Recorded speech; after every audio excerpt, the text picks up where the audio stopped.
Assalamualaikum warahmatullahi wabarakatuh. Perkenalkan nama saya Ahmad Damani Romes. Saya biasa dipanggil Romes dan saya adalah mahasiswa aktif di Universitas Cyber Asia, Prodi Komunikasi dan kelas KM 101. Dan di sini saya akan mempresentasikan hasil observasi pekerja yang berstatus sebagai mahasiswa. Table of content yang pertama adalah latar belakang. Kemudian yang kedua adalah output dan capaian.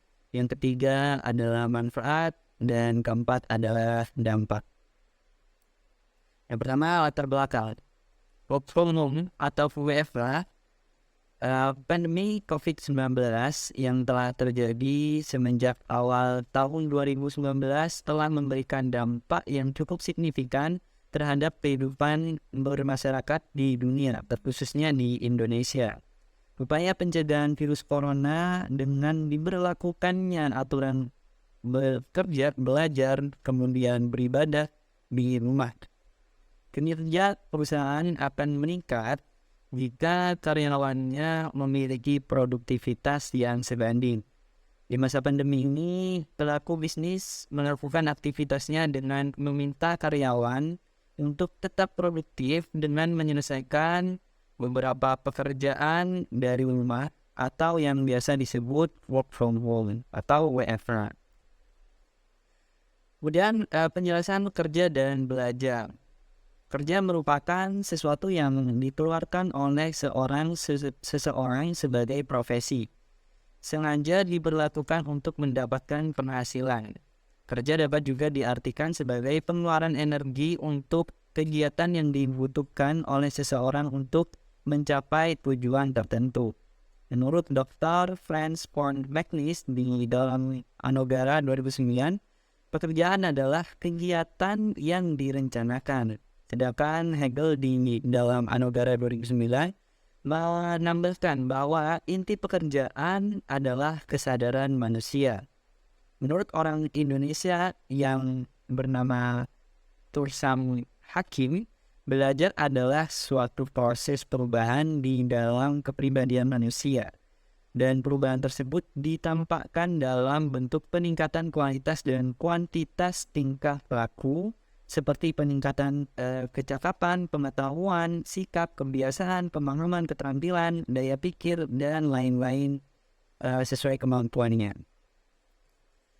Metode yang saya gunakan adalah metode observasi. Metode observasi merupakan metode pengumpulan data yang diberlakukan untuk atau yang dilakukan untuk mengamati dan meninjau secara cermat dan secara langsung di lokasi penelitian untuk mengetahui kondisi yang telah terjadi, yang kemudian digunakan untuk membuktikan kebenaran dari desain penelitian yang sedang dilakukan.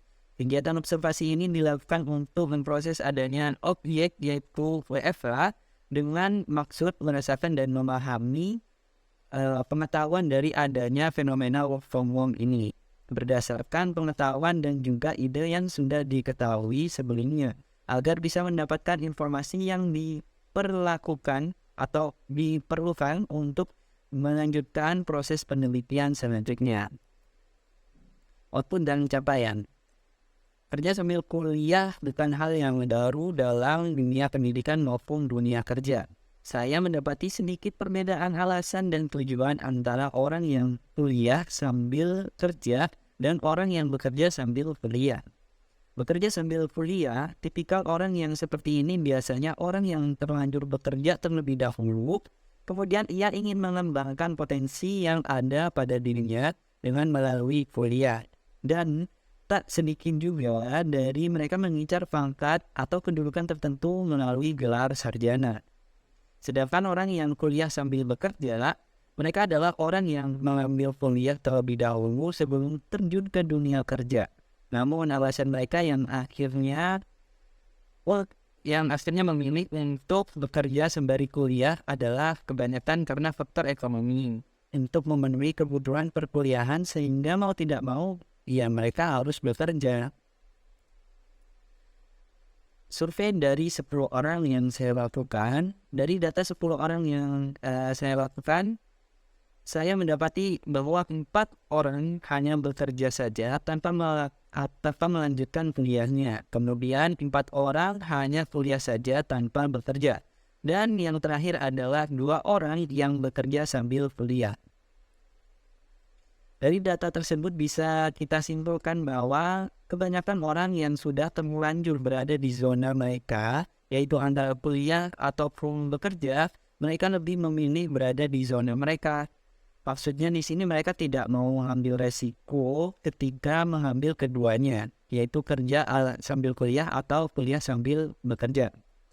Setiap orang memiliki visi dan misi kehidupannya sendiri dalam menentukan masa depannya. Oleh karenanya, masih banyak orang yang menganggap bahwa kerja sambil kuliah adalah sesuatu yang berat dilakukan secara bersama.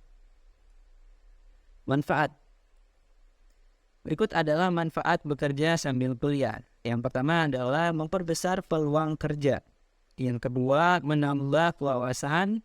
Yang ketiga, memperluas networking.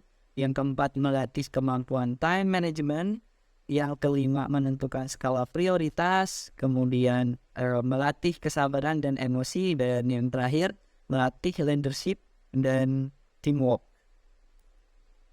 Yang keempat, dampak dari bekerja sambil kuliah di masa WFH. Dampak negatif dari kerja sambil kuliah, yang pertama adalah jam tidur berantakan. Kemudian terbatasnya belajar atau bekerja secara langsung sehingga berkurangnya transfer pengetahuan dan pengalaman. Kemudian yang selanjutnya dikejar difference antara pekerjaan kantor dan tugas kuliah. Yang keempat, kurang maksimal dalam menjalankan kedua hal, kerja dan kuliah. Dampak positif dari kerja sambil kuliah diantaranya adalah fleksibilitas, kemudian kemampuan spontanitas, kemudian berkurangnya biaya transportasi, kenyamanan, kemudian berpikir kritis dalam menyikapi dua hal secara bersamaan, lebih responsif dalam mengambil tindakan. Sekian presentasi yang saya lakukan. Semoga informasinya membantu dan terima kasih. Wassalamualaikum warahmatullahi wabarakatuh.